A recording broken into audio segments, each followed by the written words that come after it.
É Natal, Jesus nasceu. Esse mês de dezembro, nós já vamos começar a celebrar o Natal do Senhor Jesus. Importante para a vida da igreja, cada crente.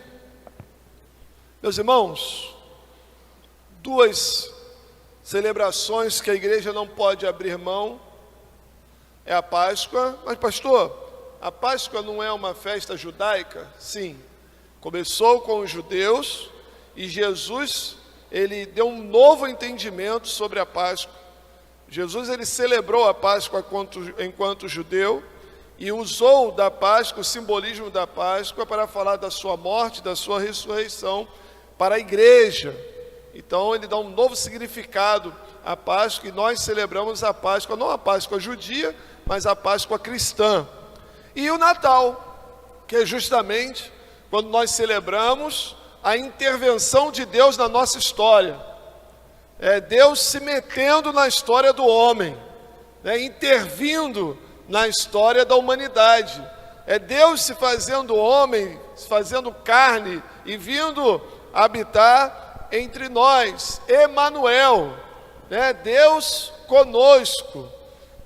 A palavra de Deus diz que ele habitou entre nós. Esse habitou, o verbo ali é tabernaculou. Ele montou o seu tabernáculo, montou a sua tenda no meio do nosso arraial. Então a igreja precisa celebrar o nascimento de Jesus. Mas pastor, não foi no dia 25, não importa.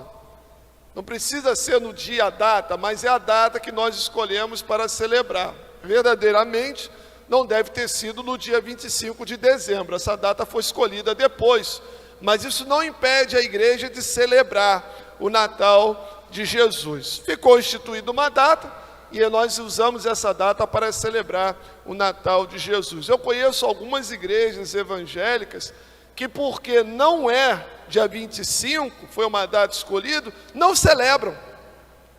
Não celebram. Eu acho de um radicalismo e de faltar uma oportunidade ímpar. Se a igreja não celebrar a vinda do Messias ao mundo, quem é que vai celebrar? Quem nós vamos esperar? Será que os hindus vão celebrar? Os muçulmanos vão celebrar? Os outros? Não, meus irmãos, a igreja tem que celebrar o Natal, essa data tão significativa para nós enquanto crentes em Jesus Cristo. Deus colocou no meu coração, lendo os evangelhos essa semana, a igreja está lendo agora os evangelhos, entramos aí, conseguimos vencer aí, fechamos o Antigo Testamento, já estamos no Novo Testamento, fechamos agora o livro de Mateus, o Evangelho de Mateus. Hoje iniciamos a leitura de Marcos, mas nessa semana na leitura eu me deparei com um texto que fala da manjedoura,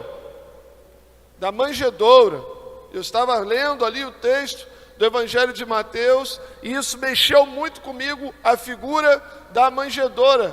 Por isso, quero pensar com os irmãos sobre do trono à manjedoura ao trono.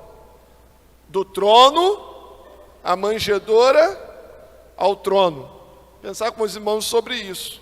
Tem um dito de James Bradson que ele diz: a manjedoura, a cruz e o túmulo estão vazios, mas o trono está ocupado. O trono está ocupado.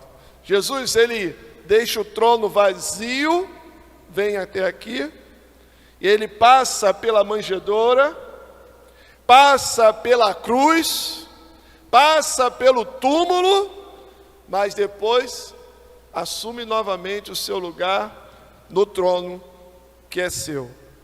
Vamos ler a palavra do Senhor, Lucas capítulo 2, você pode abrir a sua Bíblia no Evangelho de Lucas, no capítulo 2, nós vamos ler do verso 1 ao verso 16, Lucas 2, de 1 a 16.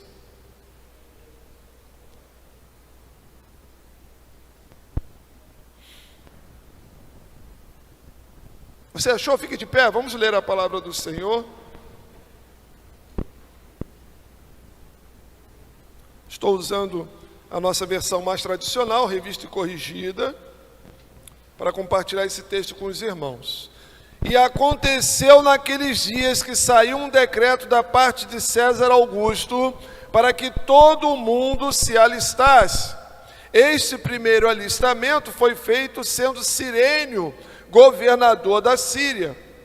E todos iam alistar-se, cada um à sua própria cidade. E subiu da Galiléia também José, da cidade de Nazaré, a Judéia, a cidade de Davi, chamada Belém, porque era da casa da família de Davi, a fim de alistar-se com Maria, sua mulher, que estava grávida. Verso 6. E aconteceu que, estando eles ali, se cumpriram os dias em que ela havia de dar à luz, e deu à luz ao seu filho primogênito, e envolveu-o em panos, e deitou-o numa manjedoura, porque não havia lugar para eles na estalagem. Verso 8. Ora, havia naquela mesma comarca pastores que estavam no campo e guardavam durante as vigílias da noite o seu rebanho. E eis que um anjo do Senhor veio sobre eles, e a glória do Senhor os cercou de resplendor, e tiveram grande temor. E o anjo lhes disse: não temais, porque eis aqui vos trago novas de grande alegria, que será para todo o povo. Pois na cidade de Davi vos nasceu hoje o Salvador, que é Cristo o Senhor. E isto vos será por sinal: achareis o menino envolto em panos e deitado numa manjedoura. E no mesmo instante apareceu com o anjo uma multidão dos exércitos celestiais, louvando a Deus e dizendo: glória a Deus nas alturas, paz na terra, boa vontade para com os homens. E aconteceu que, ausentando-se deles os anjos para o céu, disseram os pastores uns aos outros: vamos, pois, até Belém, e vejamos isto que aconteceu e que o Senhor nos fez saber. E foram apressadamente, e acharam Maria e José, e o menino deitado na manjedoura. Amém? Amém? Aplica, Senhor, a Tua palavra aos nossos corações, é a nossa oração. Usa o Teu servo conforme a Tua vontade, no precioso nome de Jesus. Amém, Senhor Deus, amém. Você pode assentar. O advento de Jesus, né? O advento de Jesus. O texto mais do que conhecido, Lucas, ele, como grande pesquisador, o médico Lucas, que levantou as informações, colheu das suas fontes, dos apóstolos, como tudo tinha acontecido, ele vem discorrendo de maneira categórica os acontecimentos do nascimento de Jesus. Ele é que vai dizer do recenseamento, da necessidade da viagem de José e Maria, do nascimento no momento em que a cidade estava lotada, em que não havia pousadas, estalagens, hotéis, tudo lotado. E de repente Maria começa a sentir as contrações, chega a hora do nascimento de Jesus, e o que eles conseguem de abrigo é um estábulo. Alguns historiadores vão dizer que o estábulo era feito numa rocha, numa caverna. Alguns vão dizer isso. Por isso você vê algumas imagens pintadas assim. Outros vão dizer que era feito realmente de madeira, de palha, teto de palha.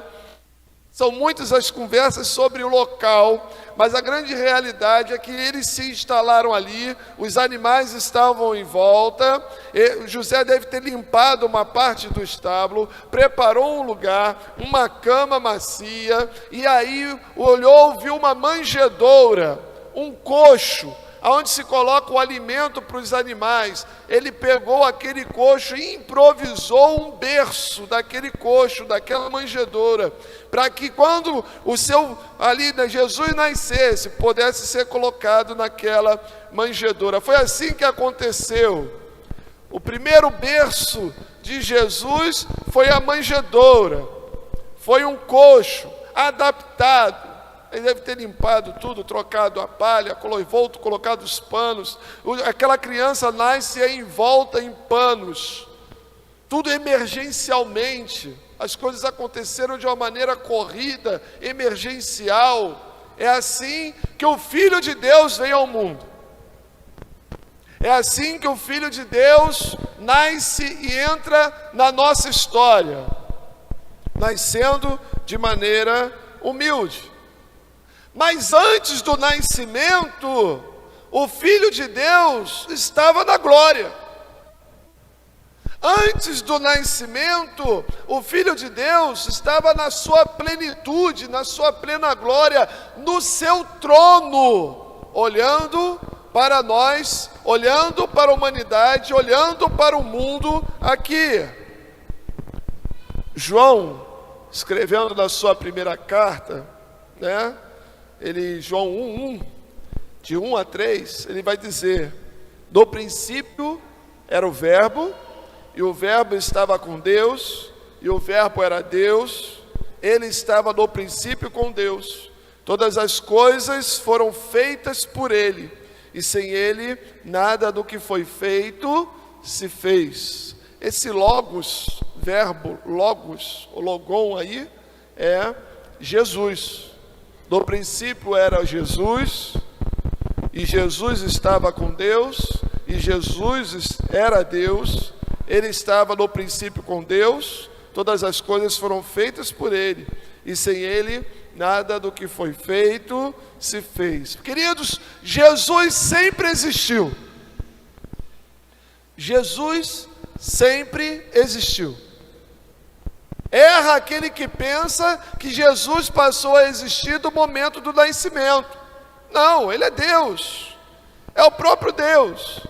Ele sempre existiu. Ele é o Verbo que está na ação da criação, no meio. É porque o Senhor disse: haja luz. Esse verbo, haja luz, era o próprio Cristo, e houve luz. Haja separação entre as águas e o mar, haja sol, haja dia, haja noite. E Deus fez toda a criação, e Jesus é o Logos, o Verbo do Senhor, por quem tudo foi feito. João entendeu isso. Todas as coisas foram feitas por ele, e sem ele nada do que foi feito se fez. Toda a glória, todo o louvor, a adoração dos anjos, da criação, tudo era em direção a ele. Ele, no seu trono de glória, observava a sua criação. Deus, meus irmãos, agiu, olhou para a humanidade e, preocupado com o que estava acontecendo com a sua criação, Deus entendeu, Deus intencionou, decidiu invadir a história da humanidade. Quando o universo foi criado, foi por meio de Jesus. Quando lá no livro de Jó fala da Órion, fala das galáxias, já lá em Jó fala sobre isso. Jesus é criador de todas as coisas, é aquele que sabe o nome de cada estrela, é aquele que sabe a distância dos planetas, é aquele que tem todo o controle do universo nas suas mãos, é aquele que participou e que agiu de maneira direta na criação do ser humano. É o Cristo, é o Jesus, é o Filho de Deus, é a segunda pessoa da Trindade, não segunda porque seja menor que a primeira, mas de maneira que nós possamos pensar: Deus Pai, Criador e sustentador de todas as coisas, o Filho, né, o Salvador que havia de vir ao mundo, o Espírito que age no meio da igreja e que habita no crente, é Deus de uma maneira completa, agindo em meu favor, em seu favor, para o bem de cada um de nós. E lá na sua glória, lá no seu esplendor, lá onde o mal não entra, lá onde não há dor, nem trevas, nem nenhuma outra circunstância contrária, ele olha para a humanidade, Deus vê a necessidade do homem e faz o quê? Desce, vem até o homem. Interessante que a gente vê um sinal disso, lá ainda no Antigo Testamento, quando Deus aparece na sarça ardente para com Moisés.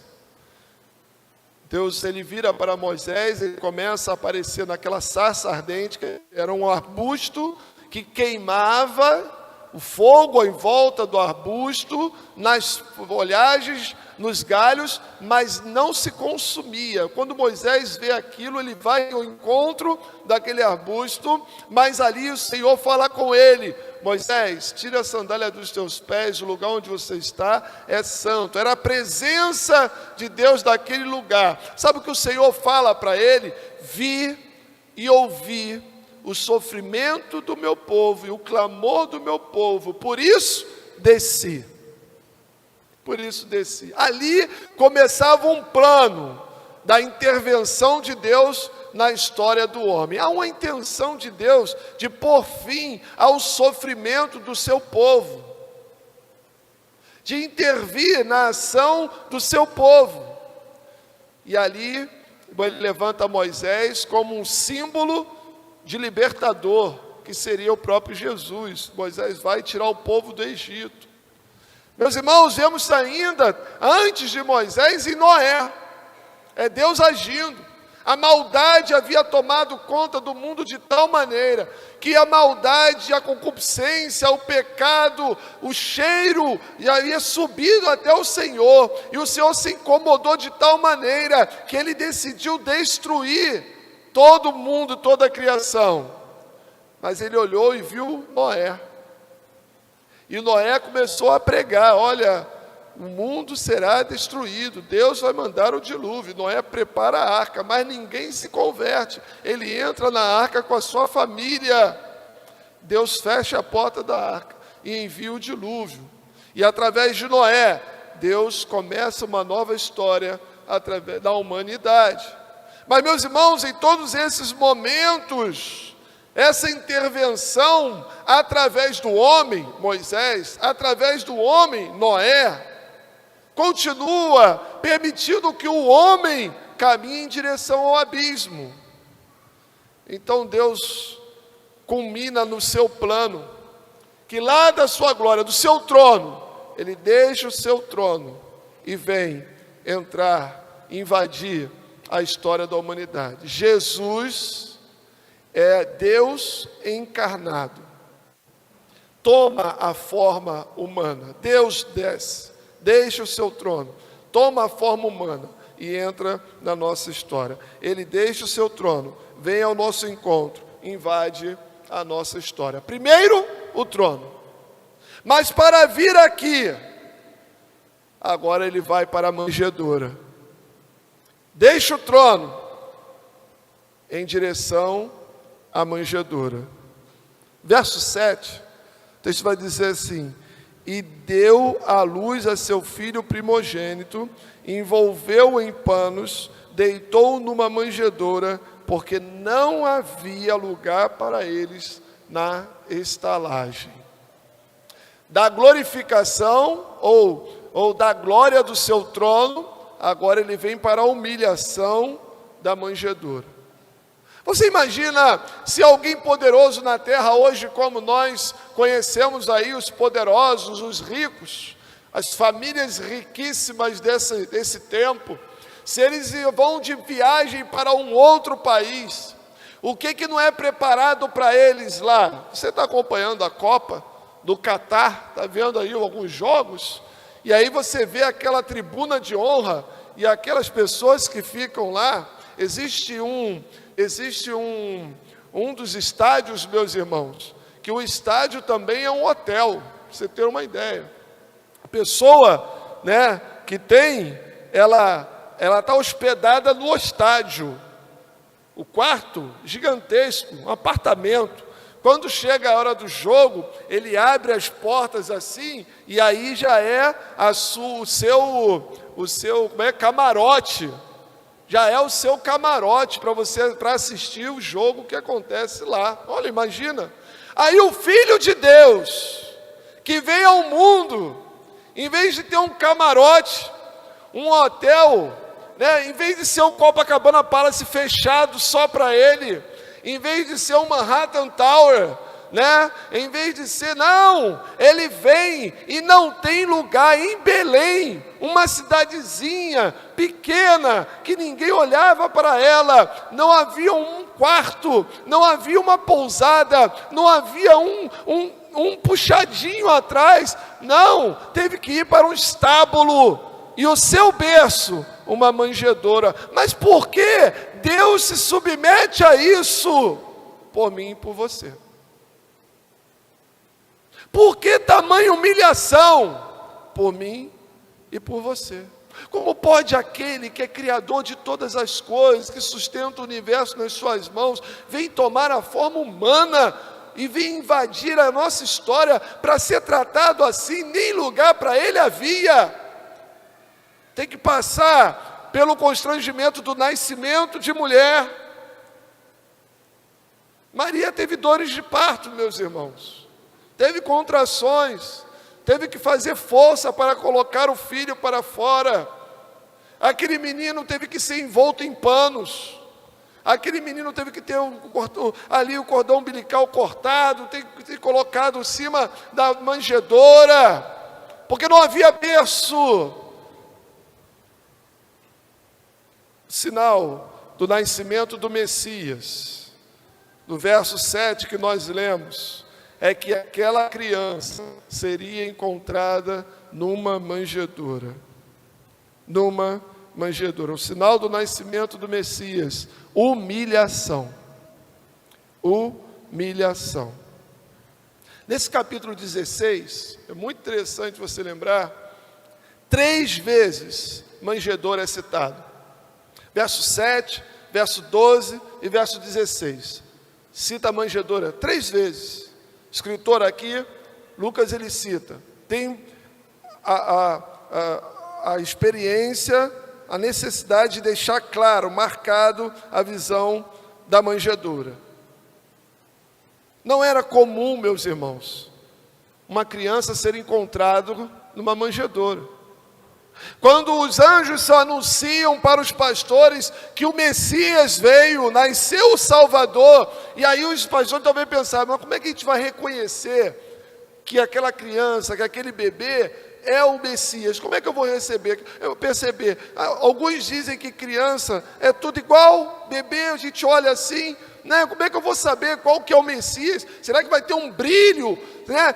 Será que ele vai estar banhado em ouro? Será que ele vai estar flutuando? Será que ele vai estar num palácio? Como é que eu vou saber que essa criança é a manjedoura, que a criança é o Messias? Aí o anjo vira para ele e diz assim: isso vos será por sinal. Isso vos será por sinal. Encontrarás a criança envolta em panos, não em mantos luxuosos, não, mas envolto em panos, deitado numa manjedoura. Ninguém em sã consciência, naquela época, colocaria o seu filho recém-nascido numa manjedoura. Não era comum. Ninguém por escolha daria à luz num estábulo, nem usaria uma manjedoura como berço. Mas isso, meus irmãos, vem se cumprir o que Paulo depois estaria dizendo lá aos Filipenses, capítulo 2, que sendo em forma de Deus, não teve por usurpação ser igual a Deus, mas aniquilou-se a si mesmo, tomando a forma de servo, fazendo-se semelhante aos homens, e achado na forma de homem, humilhou-se a si mesmo, sendo obediente até a morte, e a morte de cruz.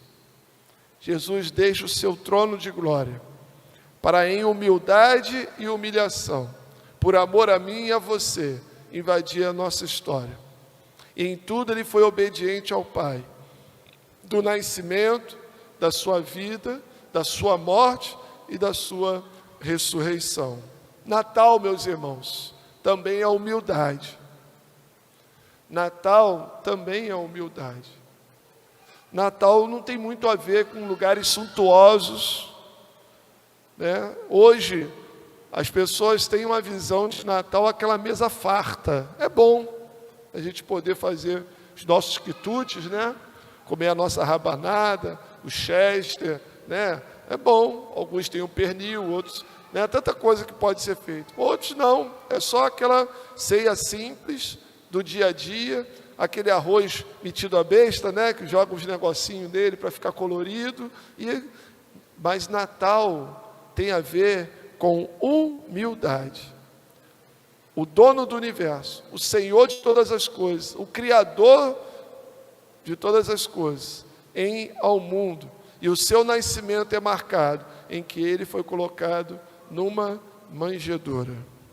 Natal é humildade. O Filho de Deus se humilhou pela humanidade. Ele se esvaziou para poder caber na nossa história. Jesus, o texto diz que Jesus, ele se esvaziou. Sendo Deus, não teve por usurpação descer como o próprio Deus, mas ele se esvazia, se limita para poder entrar na nossa história. O próprio Deus, o Deus criador de todas as coisas, ele não é visível, mas Jesus, para se tornar visível, ele toma a forma de homem, carne, nasce como nós nascemos. Só que eu tive um berço, ele teve uma manjedoura. Por uma humilhação para a glória de Deus. Queridos, Deus, ele se agrada dos humildes. Nós precisamos estar atentos a isso. Não deve caber no coração do cristão a soberba, o alto vangloriar-se, o achar-se melhor do que o outro. Nunca deixe entrar no seu coração palavras do tipo que menospreze o próximo, que acha que o próximo é menos, que faça que o próximo seja menos que você. O apóstolo Paulo vai dizer que nós devemos ter os outros em maior estima do que nós mesmos, que devemos procurar não os primeiros lugares, mas os últimos lugares. Aquele que se humilha diante de Deus é exaltado, aquele que se humilha diante dos homens é exaltado por Deus, que não é a nossa vontade, mas a vontade do Senhor, que a prova disso, o exemplo maior disso, nesse tempo, meus irmãos, é o próprio Cristo, que sendo o próprio Deus, foi amparado numa manjedoura. Ele sai do trono, vem para a manjedoura. E ele segue o seu caminho aqui. E não sendo obstante a manjedoura um lugar de humilhação, ele ainda vai alcançar a cruz, que é lugar de maldição, por mim e por você. Hoje nós olhamos para a cruz e ela nos dá um sentido, né, meus irmãos, de vitória. A cruz está vazia. Hoje nós olhamos para a cruz e sentimos, é o símbolo daquilo que cremos, do cristianismo. Olhamos para a cruz e lembramos daquele que esteve nela, mas que venceu, ressuscitou. Mas no tempo de Jesus, valia-se a palavra, maldito todo aquele que for levantado no madeiro. Ele se fez maldito por nós. Ele se humilha, ele se faz maldito por mim e por você. Mas aí Jesus sai da cruz e vai para o túmulo. E no túmulo ele esteve. E ele vai dizer que esse era o sinal do profeta Jonas, que assim como Jonas esteve 3 dias e 3 noites dentro do peixe, também o Filho do Homem estaria no centro da terra, estaria ali, no lugar dos mortos, mas ele ressuscitou ao 3º dia. E aí, meus irmãos, na ressurreição, na ascensão, Jesus volta para o seu lugar, para o trono. Verso 13, de volta ao trono, a glorificação do Filho de Deus. E no mesmo instante apareceu com um anjo uma multidão dos exércitos celestiais, louvando a Deus e dizendo: glória a Deus nas alturas, paz na terra, boa vontade para com os homens. Meus irmãos, para Jesus o normal, natural, era ver os anjos que glorificam o nome do Senhor para cima e para baixo. Nós vemos isso quando Isaías entra no templo e ele tem a visão da glória de Deus no trono, e ele vê os anjos serafins que voavam de um lado para o outro, e ele diz que os anjos tinham 6 asas, com 2 voavam, com 2 cobriam o rosto, com 2 cobriam os pés, e eles declaravam: Santo, Santo, Santo é o Senhor dos exércitos. Meus irmãos, isso para Jesus era o normal. Os anjos, quando entendem que o Senhor vai intervir na história da humanidade, os anjos louvam a Deus por causa da bondade, do amor de Deus para com os homens, e eles começam a glorificar. O Messias veio, o plano de Deus para com a humanidade está entrando em curso, e eles aparecem para os pastores glorificando a Deus. E os pastores então entendem que a mensagem que estavam recebendo via verdadeiramente da parte de Deus, através de seus mensageiros, os anjos. Eles celebram a glória de Deus. O plano do Senhor estava em andamento. Jesus cumpriria sua missão e voltaria ao seu trono de glória. Lembra que em Filipenses, Paulo vai dizer que ele se humilhou? Mas também em Filipenses 2, a partir do verso 9, Paulo vai dizer da sua exaltação, pelo que também Deus o exaltou soberanamente, e lhe deu um nome que é sobre todo nome, para que ao nome de Jesus se dobre todo o joelho dos que estão nos céus e na terra e debaixo da terra, e toda a língua confesse que Jesus Cristo é o Senhor, para a glória de Deus Pai. Amém, meus irmãos? É o Senhor, é Jesus, é o nome que está sobre todo nome, é aquele que está à destra de Deus e intercede por mim e por você, é aquele que entrou na nossa história, venceu a morte para nos dar a vida eterna. Natal, meus irmãos, é celebrar que Deus interviu na nossa rota de colisão com o inferno. A humanidade estava perdida, indo a passos largos para o lago de fogo, mas Deus entra na história. Jesus vem, morre na cruz por nós, o sangue dele perdoa, e todo aquele que crê, ele livra e leva para ele, escreve o seu nome no livro da vida, salva da morte eterna, salva da perdição eterna, e prepara um dia para que todos nós possamos estar juntos com ele na eternidade para todo sempre. Nos livra da condenação. Ele nos livra da condenação. Aquele dia que todo olho verá. E os que creem e que não creem terão que confessar: Ele é o Senhor. Ele é o Senhor. Nós o faremos louvando. Aqueles que o rejeitaram o farão chorando, mas toda língua confessará, todo joelho se dobrará. Jesus Cristo é o Senhor, para a glória de Deus Pai. A glória e a exaltação é sempre do nosso Deus.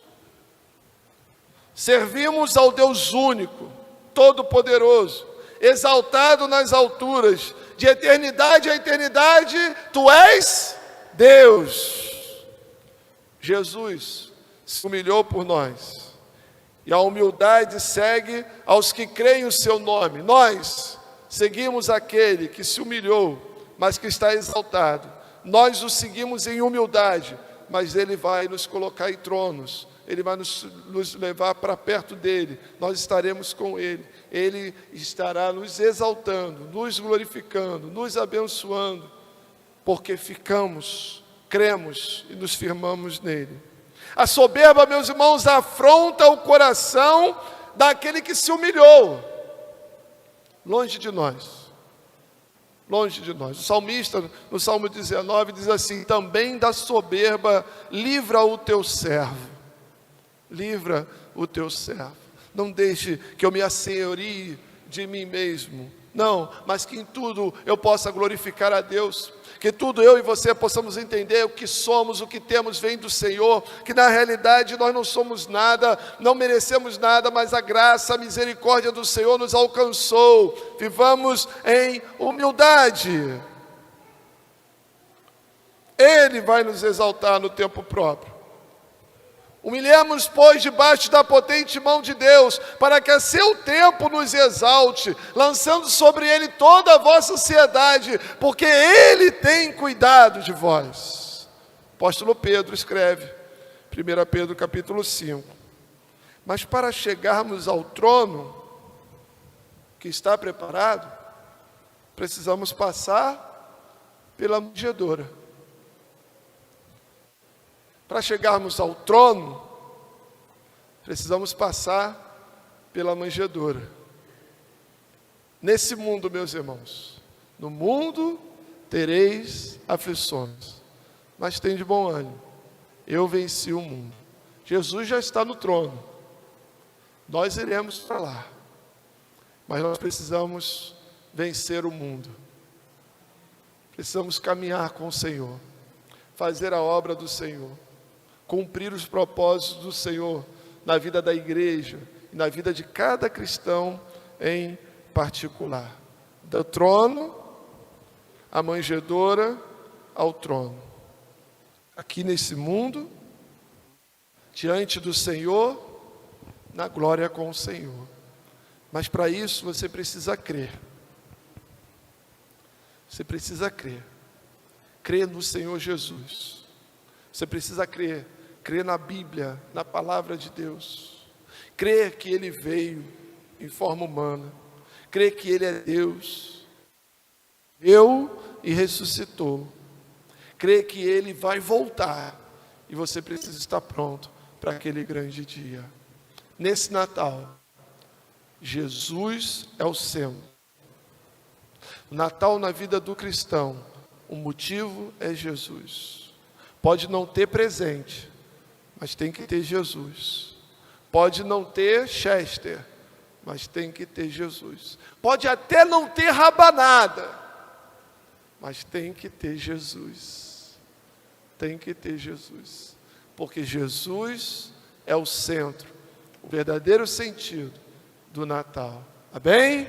Amém? Abaixe sua cabeça, feche seus olhos. Diga para o Senhor: Senhor, Tu és o dono do Natal. Tu és o dono da minha vida. Eu só celebro o Natal porque é o Senhor intervindo na história da minha vida. Senhor, o Senhor não precisava deixar o seu trono. O Senhor poderia descer do seu trono e montar um trono tremendo neste mundo.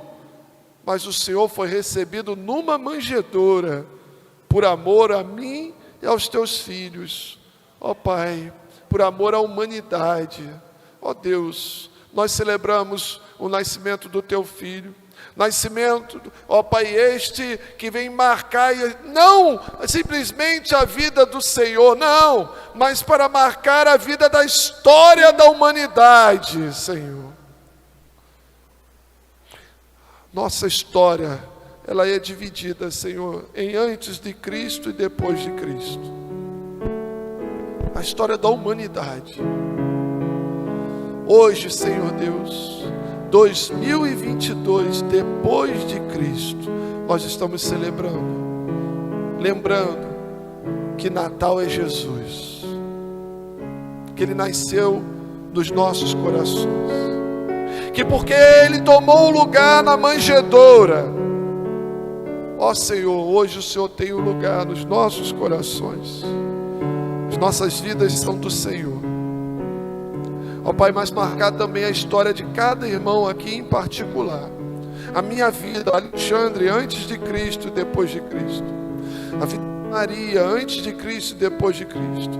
A vida do João, antes de Cristo e depois de Cristo. a vida do Pedro antes de Cristo e depois de Cristo, a vida do Antônio antes de Cristo e depois de Cristo, a vida de cada um servo teu, que numa caminhada nesse mundo em direção à perdição, teve um encontro com o Senhor, e pelo teu amor e pela tua misericórdia, ó Senhor, o Senhor mudou o curso da nossa vida, nos dando salvação em Cristo Jesus.